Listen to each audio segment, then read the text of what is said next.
여러분 안녕하셨어요? 이번 주는 우리가 이제 되게 출산하고 난 다음에 되게 이제 붓기 뺀다고 이제 호박을 이렇게 먹는 수가 많아요. 그래서 이번 주는 그 호박에 대해서 설명할까 합니다.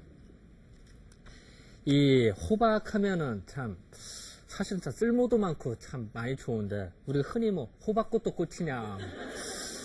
그래서 사실 저는 참 저 개인적으로는 참 불만해요. 이 호박이 참 쓸모도 많고 인간한테 도움이 많은데 또 꽃도 그렇게 뭐 비기시는 게 아니에요. 이뻐요. 근데 왜 호박꽃도 꽃이냐 해가면서 하는데 그게 아마 제 생각으로는 이게 호박이 호가 오랑캐 호자거든요.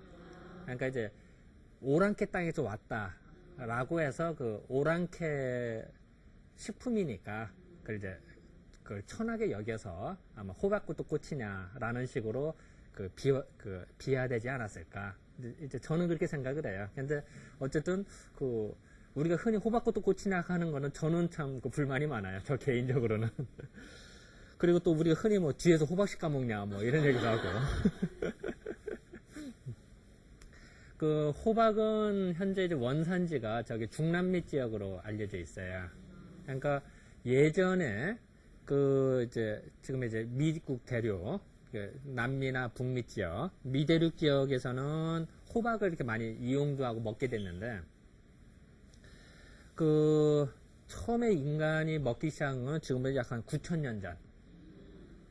그때부터 인간이 식용으로 먹었다라는 기록들이 나와요. 그러니까 그거는 이제 화석이라든지 이걸 통해서 뭐 제가 연구한 게 아니고, 이제 그걸 또 고고학에서 연구하는 사람들이 있잖아요. 그 사람들 연구 보고서에 의하면은 지금부터 9,000년 전부터 식용으로 했대요. 이제 그런 기록이 나와요. 그런데 그런 호박이 실질적으로 동양이나 서양에 전래된 거는 콜럼버스가 미대륙을 재발견한 이후에 전달이 돼요. 그러니까 만약에 세종대왕님이 호박 먹었다, 호박죽을 먹었다, 그건 진짜 소설이죠. 그건 있을 수가 없죠. 왜냐면은 그 당시에 호박이 없었어요. 그래서 우리나라 호박은 언제 정도 들어왔냐면 우리가 이제 대략 추정하게 되는 임진왜란 바로 직후로 추정을 하고 있어요. 근데 이제 일부 학설에 의하면 임진왜란 전부터 있었다라는 주장도 있고 어쨌든 그것도 임진왜란 전후로 추정을 하고 있어요. 그러니까 우리가 흔히 또 동의보감에도 호박이 있는 줄 알아요. 예전에 제가 옛날 허준이라는 드라마를 본 적이 있었는데요. 거기서 소설입니다만 허준이 과거 보러 올라가다가 환자를 막 치료를 해요. 그래서 과거를 못 보는데 그때 이제 치료할 때 누가 이제 몸이 막 뚱뚱 붓고 하니까 호박을 먹어라 이런 이제 드라마 내용이 나오더라고요. 소설에도. 아니 소설이 아니라 드라마에 그게 나오는데 이제 그거는 사실 잘못된 거예요. 왜냐면은 동의보감이라는 책에는 호박이라는 기록이 안 나와요. 만약에 허준이라는 선생님이 호박을 사용해서 썼다면은 동의보감 쓰시면서 왜 기록을 안 남겨야겠어요? 당연히 썼더니 좋더라 라든지 썼겠죠. 근데 동의보감을 아무리 뒤져봐도 호박이라는 단어는 안 나와요. 그러니까 그래서 이제 그거는 좀 우리가 짚고 넘어갈 부분이라 잠깐 여담으로 말씀드렸습니다.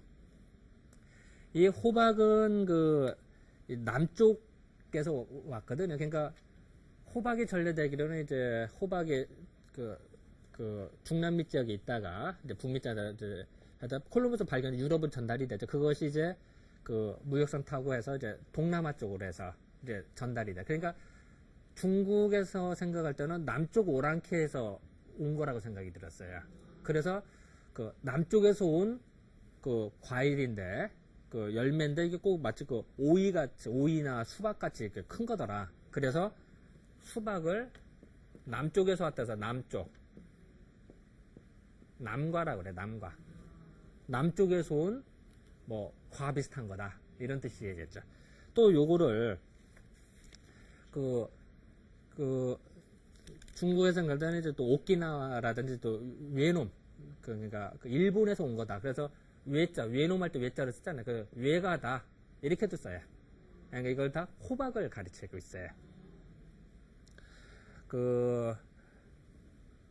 이제 아까도 말씀드렸지만 호박이 전달이 된 것이 이제 임진왜란 전후 우리나라에는 그리고 이제 중국에서도 이제 명나라 말기 이렇게 이제 추정이 되는데요. 그 농서라고 하는 책이 있어요. 중국에. 그거는 이제 1313년에 출간된 책이에요. 지금부터 약간 700년 전 책이죠. 근데 농서라고 하는 책에 음과라고 하는 식물이 나와요. 이거를 본초 강목이라든지 다른 책들 것이 호박의 일종으로 생각을 해요. 근데 이건 아니죠. 왜냐면은 그 1300년대에 써진 책이거든요. 이게 1300 정확히 한 13년 써진 책인데 그 당시에는 동양에는 호박이 없었어요. 그러니까 당연히 거기에 나온 음과는 호박이 아니겠죠, 당연히. 근데 그걸 이제 착각해서 잘못 서술을 해. 근데 잘못 서술된 걸 또 그 뒷사람들이 또 계속 또 비켰어요. 근데 그런 또 오류를 범하는 게 나오는데, 그래서 요거는 사실은 그 참외 일종이에요, 참외. 예, 참외의 하나의 품종이에요. 근데 그거를 이제 잘못 전달이 된 것이 좀 있어요. 그 호박을 보면은 우리가 거름을 줘도 많이 주죠. 그거 보셨어요? 그 안에 뭐 쉽게 말해서 인분도 주고, 뭐 또 호박 보면은 줄기가 막 엄청나게 뻗어 나가죠. 양분만 있으면 엄청나게 나가고, 또 호박이 커지면은 엄청나게 몇십 킬로그램 뭐, 그리고 때로는 저번에 그 해외 토픽인가 뭐 보니까 사랑키보다도 더 클 정도로 사랑키 정도 되는 호박이 있더라고요. 어쨌든 저는 생각할 때 이것이 호박이 우리는 욕심쟁이다. 많이 먹고 많이 발산한다. 라고 생각을 해요. 그리고 실제 우리가 그 호박잎을 따도 금방 또 번창하죠, 이파리가. 그리고 호박하고 다른 식물하고 심어 놓으면 다른 식물들이 맥을 못 쳐요. 왜냐면 영양분을 다 빨아먹으니까 호박이 다른 게 비실비실한 거야. 네, 그런 것도 보면은 호박이 많이 먹고 많이 발산하는 걸 우리는 호산지가 강하다고 생각을 해요. 호산지가 뿜어내는 기운이 강하다고 생각해요. 많이 먹고 많이 발산하니까. 그러면은 우리는 태음인의 경우가 태음인의 경우가 몸이 호산지가 약해서 몸이 찌뿌르돼서 병이 난다고 생각을 해요. 실적으로 이제 사람이라고 하는 거는 딱 보면은 항상 활발한 사람도 있고 어떤 사람은 항상 엉덩이 무겁게 맹기작거리고 뭐 이런 사람도 있고 그러죠. 그러니까 우리는 생각할 때 그 활달한 사람은 호산지가 강하다고 생각을 하고 그렇다고 항상 맹기작거리고 이게 움직이지 않고 하는 거를 발산하는 기능이 약하고 맨날 움츠러들만 한다. 이런 사람은 이제 수렴지가 강하다 생각을 해요.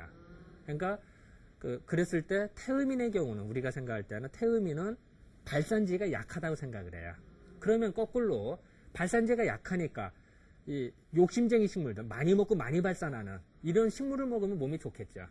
그래서 우리가 호박을 태음인이 먹으면 좋다라는 얘기를 해요. 또 실질적으로 먹으면 또 좋아요.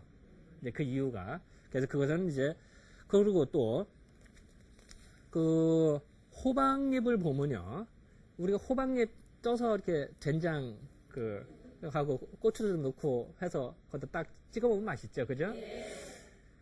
우리가 이파리 중에 그 된장 이파리 중에 그 국물에다가 넣어서 먹는 것이 호박잎이에요, 그죠? 아니 상추잎 그렇게 했어요. 뭐 고추잎을 하게 그렇게 안 하잖아요.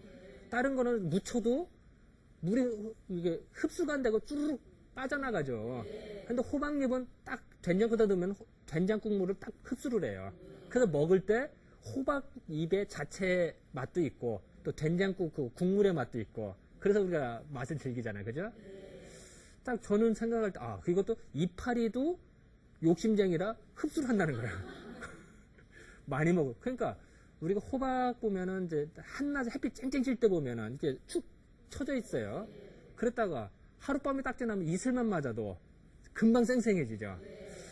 그 많은 이파리가 비도 안 왔는데 그래서 공중에 있는 이슬 떨어진 거 그것도 흡수를 하나 봐요.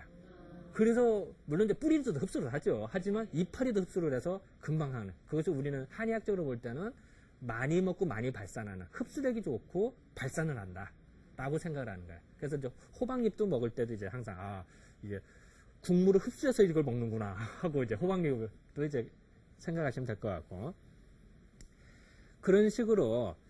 근데 이제 호박을 보면은 아까 이제 많이 먹고 발산하다 보니까 양분도 다 뺏어온다고 그랬죠. 흡수력이 좋아서 쫙 뺏어서 이렇게 발산. 그러다 보니까 이 열매라고 하는 거는 그 식물의 정수예요. 이 열매는 씨앗은 제 이세를 만드는 거예요, 그죠? 이세를 만드는데 흑진한 거 만들겠어요? 가능하면 튼튼하고 좋은 걸로 만들어요. 그리고 온갖 있는 영양분을 다 그렇게 집중을 해야 돼요. 우리도 인간도 그렇죠. 임신을 하면 어떻게 돼? 애기 태아 쪽으로 기운이 다 집중이 되죠. 그래서 훌륭한 애기를 태어나는 거 아니에요? 그 식물도 똑같아요. 그래서 그랬을 때 호박의 이 안에 호박씨는 어떤 성질이 있을까 생각을 해봤어요. 호박은 많이 욕심쟁이라고 그랬죠. 많이 뻗어먹는다. 그러니까 호박씨는 욕심쟁이의 정수겠죠. 호박씨를 먹으면은 아까도 말씀드린 그 욕심쟁이라 막 뺏어먹는다 그랬잖아요. 호박씨가 들어갔어요. 딱 들어가면은 이 기생충하고 경쟁을 해. 그래서 기생충, 너도 뺏어먹으면 나는 더 뺏어먹는다는 거예요. 그래서 기생충의 기운을 막 뺏어먹어요. 그래서 기생충이 죽지는 않습니다. 기절을 해요. 힘을 못 써요. 호박씨를 먹으면. 그래서 이제 이거는 뭐 제가 연구한 게 아니라 다 과학실험으로 다 밝혀진 거예요. 다 논문이 나와 있는 거고 다 증명이 된 거거든. 그러니까 그럼 이제 기생충은 죽지는 않습니다. 기절을 하거든요. 기절을 하면 이제 그때 설사나는 약이나 하면 이게 힘을 못 쓰고 이제 밀려 나가는 거죠. 그렇게 해서 이제 그런 실험한 게 나와요. 이제 뭐 그래서 뭐 기생충을 제거해라 이런 뜻이 아니라 어쨌든 그 제가 말씀드리고 싶은 바는 호박의 그 욕심쟁이 그 성질이 호박 씨로 집결이 돼서 기생충하고 경쟁해서 이기더라. 그 정도로 강하다는 얘기예요. 그 정도로 호박이라고 하는 거는 많이 먹고 많이 발산했죠. 욕심쟁이 뺏어 먹는 힘이 강하더라. 이제 그 말씀을 드리려고 그러는 거예요. 그리고 이제 호박은 이런 식으로 하다 보니까 엄청나게 크죠, 호박이. 근데 거기다 이제 수분도 많고 이렇게 하는데 자체 내 수분이 많다 보니까 호박을 물 빠짐이 안 좋으면 호박이 꼭 썩어요. 비가 많이 온다든지 배수, 물 빠짐이 안 좋으면 꼭 썩어요. 그 이유는 그렇지 않아도 욕심쟁이로 물을 잔뜩 갖고 있는데 물도 더 물이 많아진다. 자체 한계 용량을 뛰어넘으면 어떻게 됐어요? 이제 썩어버리는 거예요. 이건 당연한 이치겠죠. 그러니까 호박을 심을 때는 물 빠짐이 좋은 데 심어야 돼요. 이제 물론 거름기도 많아야 되고 이제 그런 데가 좋겠죠. 그런 식의 이제 이런 호박이니까 이거 우리가 출산하고 나면은 몸이 버요, 그죠? 그리고 이게 이제 우리가 밥솥도 그렇습니다. 밥을 하고 나면 어떻게 돼요? 국자를 아무리 잘 퍼도 좀 찌꺼기라고 할까요? 이게 이제 밥통에 좀 묻어 있죠. 그래서 꼭 우리가 씻어야 돼요. 그런 다음에 다음 밥을 해야 맛있지. 그냥 썼던 밥솥 또 쓰고 그러면은 뭐 할 수는 있겠습니다. 그 맛이 별로 없겠죠. 사람도 똑같대요. 사람 자궁이라고 하는 것도 이게 어떻게 보면 애기집이죠. 애기를 만드는데 썼어요. 쓰고 나서 이제 출산하고 나서 이제 수산이 돼도 이게 깨끗이 안 나가요. 어떤 찌꺼기 같은 게 남아요. 이제 그것이 깨끗하게 이제 청소가 되는 필요가 있어요. 이제 그게 나오는 게 이제 오로라고 해서 나와요. 그래서 이제 출산 이후에도 이제 한 2, 3주, 약 한 3주, 기른 사람 4주까지 또 이렇게 오로가 나오는 게 그래서 그러는데 이 호박이라고 하는 게 아까도 말씀 많이 먹고 많이 발산한다 그랬잖아요. 그리고 이렇게 좀 수기를 빼줘요. 물기를. 그러다 보니까 출산 이후에 몸이 벗을 때 호박을 먹어서 부기를 뺀다라는 개념이 성립이 되겠죠. 그래서 우리가 출산 이후에 뭐 그 호박을 많이 먹는 이유가 이제 물론 뭐 미역국도 먹고 뭐 산후조리 보약도 먹고 여러 개 먹습니다만 호박 그 달인물을 먹으라고 하는 이유가 이제 그래서 그러는 거예요. 또 호박은 이제 그 속을 좀 든든하게 해준 역할을 해줘요. 그걸 이제 보중, 속을 든든하게 하고 기운을 나게 해주거든요, 호박이. 그래서 우리가 흔히 큰 병 치료했다든지 몸이 약하다든지 그러면 어떻게 돼요? 호박죽을 되게 선물하죠. 그리고 병문안 갈 때 어떻게 해요? 그런 거 되게 많이 하잖아요. 그래서 저는 이제 또 호기심이 많아서 이제 대형 병원이나 큰 병원 앞에 보면 이제 가게들 있잖아요. 거기 가서 선물 세트 뭐가 잘 나갑니까? 한번 또 물어봤어요. 그랬더니 호박죽이 상당수로 나간대요. 그리고 환자들이 많이 찾는데요. 그런 가게주니 얘기를 하시더라고요. 물론 다른 것도 팔립니다만 이제 그걸 한대. 그래서 그 이유 중에 하나가 큰 병 치료하면 몸이 약해진다고요. 그러면 몸이 헛헛하고 우리 헛헛하다고 그러죠. 이제 그럴 때 호박을 먹으면 속이 든든해지고 그러면 이제 회복이 되니까 그래서 이제 그러지 않을까 이렇게 생각이 들어요. 그래서 자 이제 정리를 하면요. 호박은 욕심쟁이다. 욕심쟁이 많이 먹고 많이 발산하는 거다. 그러다 보니까 수기도 빼주고 몸에 있는 습기, 몸의 부종이나 이걸 빼주는 역할도 하고 염증도 치료도 해주고 또한 그 산후조리할 때도 필요하더라. 그런데